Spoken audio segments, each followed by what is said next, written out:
করলা ভাজি আমরা অনেকেই খেতে পছন্দ করি। অনেক সময় দেখা যায় তেতো হয় বলে ছোট বাচ্চারা খেতে চায় না। আপনি যদি একবার এই প্রসেসে করেন দেখবেন বাচ্চারা মজা করে ১ প্লেট ভাত খেয়ে নিচ্ছে। নিয়ে নিচ্ছি একটি প্যান, দিয়ে দিচ্ছি ১.৫ টেবিল চামচ পরিমাণ তেল, দিয়ে দিচ্ছি আধা চা চামচ পরিমাণ আস্ত জিরা, দিয়ে দিলাম ২টি পেঁয়াজ কুচি, ২টি রসুন কুচি, ৪-৫টি কাঁচামরিচ ফালি।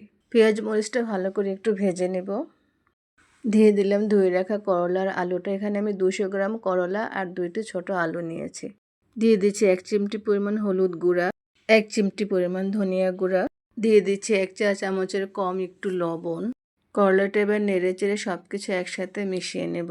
ভাজিটা প্রায় হয়ে এসেছে, এই পর্যায়ে দিয়ে দেব আধা চা চামচ চিনি। চিনিটা ভাজিটার স্বাদ আরও বাড়িয়ে দেবে, যা বাচ্চাদের খেতে অনেক ভালো লাগে।